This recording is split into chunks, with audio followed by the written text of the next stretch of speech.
गुरु मोही अजब पिलाई बूटी, रोम रोम में मस्ती छाई, मोह की फांसी टूटी, सदगुरु अजब पिलाई बूटी।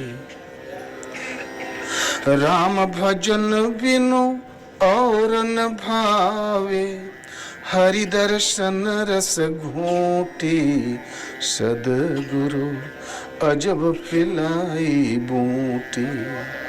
घर बन तज के त्यागी बन के, भेष चढ़ाई लंगोटी, तज कुल कान लोक मर्यादा, घर घर मांगत रोटी, सदगुरु अजब पिलाई बूटी।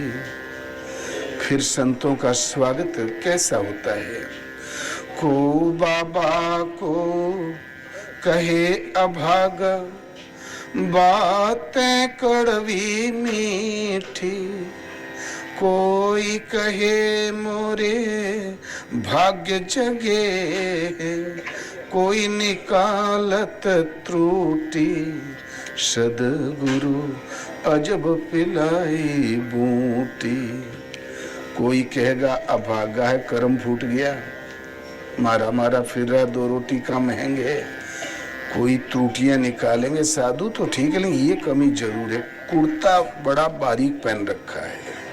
हाँ, कोई कहेगा हमारा भाग जगा,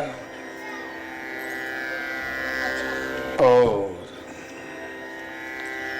किंतु लाइन तो वही है, सतसंगत अरु संत शूरमा, मूड कहे सब खोटी, बिरला कोई संत जगत में पहिरे सत्य की टोपी, सदगुरु अजब पिलाई बूटी। कहे कबीर सुनो भाई साधो, इतनी बातें मोटी, जब ते पायो नाम पदार्थ, काल की अखियां फूटी, सदगुरु अजब पिलाई बूटी। जब से नाम पदार्थ मिल गया, पायो जी मैं तो नाम रतन धन पायो, मीरा ने रतन की संज्ञा दी। कबीर कहता हमरे राम नाम धन खेती, कबीर ने ये कारोबार खोल रखा था। जब से पायो नाम पदार्थ, काल की आँखियां फूटी। अंड कटा है अमित लयकारी, काल सदा दुरति क्रम भारी। चराचर जगत के अनंत ब्रह्मांडों को अप उदरस्त कर लेता है काल, दुर्दांत है काल, लेकिन उस काल की निगाह उस पर पड़ती ही नहीं। जी किस पर? जिसने नाम पदार्थ को धारण कर लिया। तो जब ते पायो नाम पदार्थ, काल की अखियां फूटी, सदगुरु वो दुर्दांत काल, उसकी भी आंखें फूट गई। उसको हम दिखाई नहीं पड़ते, पास खड़े और नहीं दिखाई पड़ते। काल से अतीत होने का एक ही तरीका है, नाम का जाप करो सब लोग। भगवान सृष्टि में एक से सवा कभी हुआ ही नहीं। व्यापक एक ब्रह्म अविनाशी, सत्य चेतन घन आनंद राशि, अश प्रभु हृदय अछत अविकारी, सकल जीव जगदीन दुखारी। व्यापक है, कण कण में एक है, वो एक से ढाई कभी नहीं। वृहद है इसलिए ब्रह्म है, अविनाशी है, परम सत्य चेतन असीम आनंद की राशि है। भला प्रभु रहते कहाँ हैं? अस प्रभु हृदय अछत अविकारी, सकल जीव जगदीन दुखारी। ऐसा परमात्मा सबके हृदय में निवास करता है, अछत है। ऑपरेशन करो, कलेजा बाहर रख दो, बचा रहेगा। उन्हें खरौंच नहीं लगेगी। अविकारी कुत्ता घोड़ा गाय गधा कुछ भी खाओ कुछ भी पहनो, वो दृष्टा के रूप में है, आपके विकारों से लिपायमान नहीं होता, तटस्थ है। लाइट जल रही है, चाहे कुछ भी कारखाना खोलो, उसका काम है प्रकाश देना। प्रभु का काम है जीवन देना। अस प्रभु हृदय अक्षते अभिकारी, सकल जीव जग दीन दुखारी। उपचार क्या? तो नाम निरूपण नाम जतनते, सो प्रगटत जिमि मोल रतनते। नाम का निरूपण करो। नाम है किस प्रकार?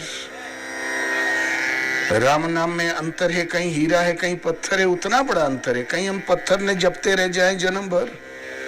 पहले उसका निर्वारो करो, जब समझ काम कर जाए, यत्न करो, वो प्रभु प्रकट हो जाएंगे। जैसे रतन की पहचान होने पर कीमत झलकने लगती है।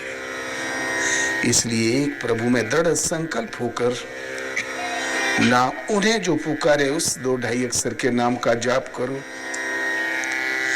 हर 25 किलोमीटर पर भाषा का उच्चारण बदल जाता है। गाजीपुर में कुछ और, जौनपुर में कुछ और, इलाहाबाद में कुछ और उच्चारण। बांदा चला जाओ तो ऐसी बात करेंगे जैसे लाठी मार रहे। नहीं है, बड़ी अक्खड़ भाषा। थोड़ा इधर हट जाओ बलिया के आगे तो आईली गईली, झगड़ाऊ करेंगे तो लगेगा प्रेम से बातें कर रहे हैं। मद्रास में जाओ पानी मांगो तो पीने को नहीं मिलेगा, पता नहीं क्या कहते हैं पानी को। जब इतनी सी दूरी में भारत में इतना विभेद, वर्ल्ड में कितना भेद होगा। इसलिए पृथ्वी के गोले में हर जगह भाषा है, हर जगह के भाषा के उच्चारण के तरीके हैं। लेकिन जब कुछ किसी नाम से पुकारो, प्यास मिटाने के लिए पानी ही मिलेगा, सर्वत्र वही चीज मिलेगी। ऐसे ही किसी भी नाम से पुकारो, प्रभु तो एक है। केवल हमारी श्रद्धा उसे एक पर स्थिर होनी चाहिए। गीता आपका तो ये भजन हमें बताना था। इस भजन में हमको लगता 1 घंटा पूरा बताने में, लेकिन रास्ते में इरादा बदल गया। हम बोले विद्वानों की सभा है, तो हमारा किस्सा कहानी बताने से क्या मिलेगा। कोई निर्णायक बात हो तो निर्णायक बात अब शुरू करने जा रहे हैं। संसार में आरंभिक धर्मशास्त्र का अभ्युदय भारत में हुआ। भगवान कृष्ण गीता में कहते हैं, अर्जुन, इस अविनाशी योग को कल्प के आदि में मैंने सूर्य के प्रति कहा। सूर्य ने मनु से कहा, महाराजा मनु से इक्ष्वाकु ने जाना, इक्ष्वाकु से राज ऋषियों ने जाना, और राज ऋषि काल से इसी पृथ्वी लोक में वो योग लुप्त प्राय हो गया। उसी योग को मैं तेरे प्रति कहने जा रहा हूं, क्योंकि तू प्रिय भक्त है, अनन्य सखा है। तो सृष्टि के आरंभ में सूर्य से उत्पन्न मनु, मनु से इक्ष्वाकु, आरंभ में उनसे कहा। गीता काल है 5,500 वर्ष, महाभारत काल इससे भी लाखों वर्ष पूर्व का उल्लेख है गीता में।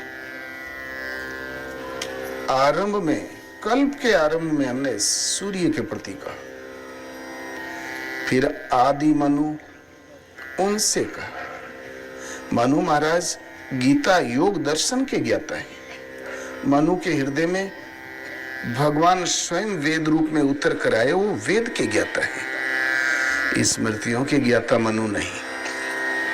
जो इतना जानता वो कैसे कह देगा कि नहीं हमने गलत कह दिया, 33 करोड़ देवता सही है। एक ईश्वर के अलावा किसी का अस्तित्व नहीं। गीता काल में और 5,500 वर्ष जो अर्जुन से कहा, वो केवल पुनरावृत्ति हुई थी, क्योंकि तू प्रिय भक्त और अनन्य सखा है। संसार लड़खड़ाया हुआ था, भगवान कृष्ण ने उन आसुरी शक्तियों का तो अंत कर डाला। फिर जो बुजदिल और कायर रथ के पिछले भाग में बैठा था अर्जुन, उसको शौर्य पराक्रम की शिक्षा दी, युद्ध के लिए तैयार किया। घमासान युद्ध हुआ, विजय सत्य की दिलाई। जब सब कचड़ा साफ हो गया, तब उन्होंने गीता एक धर्मशास्त्र के रूप में प्रदान किया। अंत में कहा, गीता सुगीता कर्तव्य किमन्यई शास्त्र संग्रह या स्वयं पद्मनाभस्य मुख पद्माद विनिश्रिता। गीता भली प्रकार मनन करके हृदय में धारण करने योग्य है, कारण कि पद्मनाभ भगवान के श्रीमुख से प्रसारित वाणी है, भगवान के श्रीमुख से सीधा प्रसारण है। दो भाखिया बीच में नहीं है, कोई जबरिल नहीं बोलता, सीधा प्रसारण है। अपौरुषेय वाणी है। फिर अन्य शास्त्र के विस्तार में सोचने की क्या जरूरत है? अन्य शास्त्रों पर विचार करने पर भी उन्होंने प्रतिबंध लगा दिया। भगवान वेद व्यास ने इसको लिपिबद्ध किया। वेद लिखे अवश्य, शास्त्र का सम्मान नहीं दिया। भागवत महाभारत ब्रह्म सूत्र को नहीं दिया, वो सम्मान दिया तो गीता को। केवल एक कारण से, ये पद्मनाभ भगवान के श्रीमुख से सीधा प्रसारण है। अपौरुषेय वाणी है। फिर मनुष्यकृत पढ़ने से क्या मिलेगा?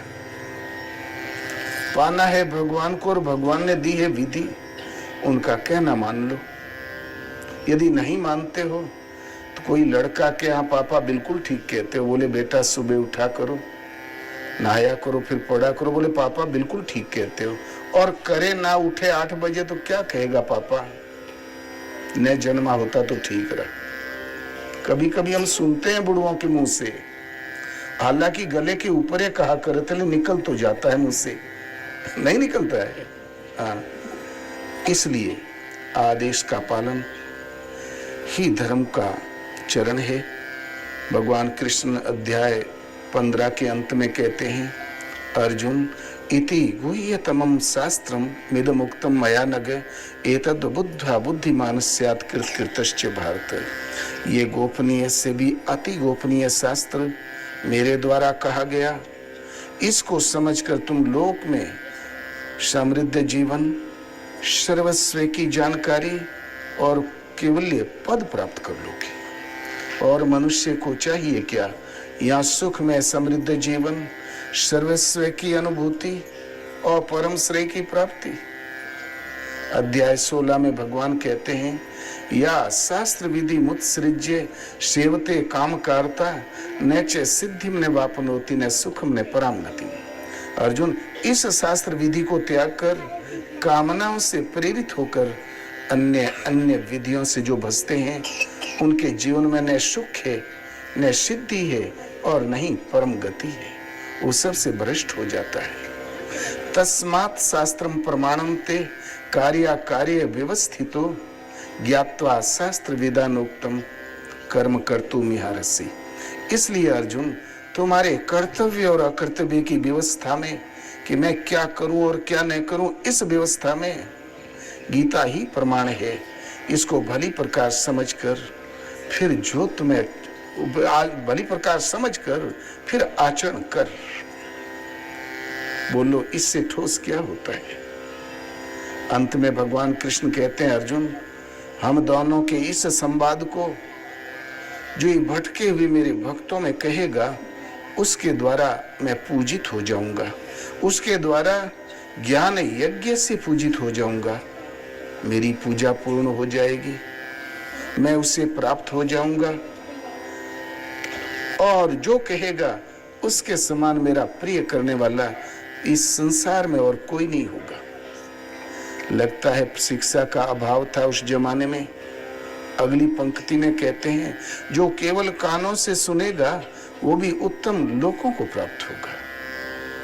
कानों से सुनने में उत्तम लोक, और भक्तों में यदि कहेगा और हृदयांगम कर ले तो परम श्रेय की प्राप्ति। और मनुष्य को चाहिए क्या?